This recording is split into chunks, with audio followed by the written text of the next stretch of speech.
حضرت عبداللہ بن مسعود رضی اللہ تعالیٰ عنہ جو کہ مفتی مدینہ کہلاتے تھے، آپ نے اپنی بیٹیوں کو، آپ کی بیٹیاں ہی تھیں، ان کو سورہ واقعہ کی تعلیم دے دی، اور پھر آپ ایسے مطمئن تھے کہ یہ کبھی غربت میں، فاقوں میں یہ مبتلا نہیں ہوں گی، ایسا توکل بھی تھا۔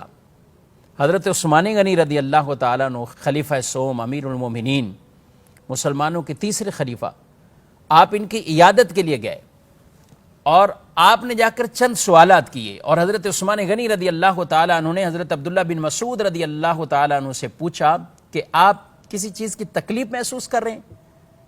تو آپ نے خود عاجزی کے طور پر، انکساری کے طور پر یہ کہا کہ ہاں، میں اپنے گناہوں کی تکلیف وہ محسوس کر رہا ہوں۔ تو حضرت عثمان غنی رضی اللہ تعالیٰ عنہ نے پوچھا کہ آپ کو کسی چیز کی آرزو ہے؟ فرمایا ہاں، آرزو ہے، مجھے رب کی رحمت کی آرزو ہے۔ پھر آپ رضی اللہ تعالی عنہ نے سوال کیا کہ میں آپ کے لیے کسی طبیب کو نہ بلاؤں تاکہ آپ کا علاج کروایا جا سکے؟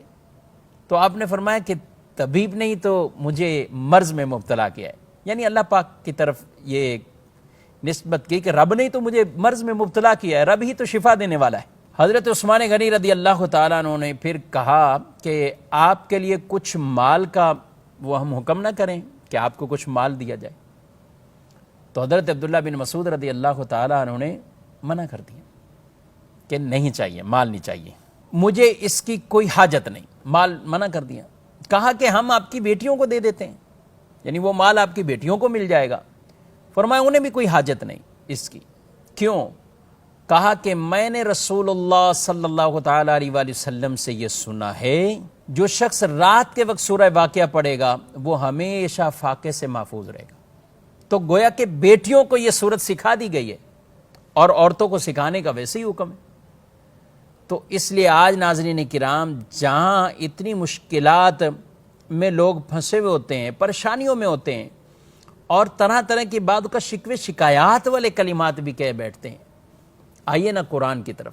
یہ سورہ واقعہ پیارے حبیب صلی اللہ علیہ وسلم نے ایسا یہ پیغام اور درس عطا فرمایا، انشاءاللہ روزگار میں بھی برکت ہوگی، فاقوں سے محفوظ رہیں گے، محتاجی دور ہو جائے گی۔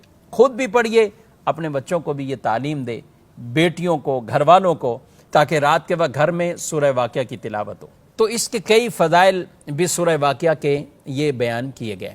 چونکہ سورت بیسک مکی صورت ہے، اور مکی صورتوں کے اندر عام طور پر زیادہ تر اللہ پاک کی توحید، نبیوں کی نبوت، پیارے نبی صلی اللہ علیہ وسلم کی نبوت اور رسالت، آخرت، قیامت، اور یہ صورت ہے ہی قیامت کے نام پر، تو وہ سارے احوال گویا کہ اس کے اندر اسی طرح کے بیان کیے گئے ہیں۔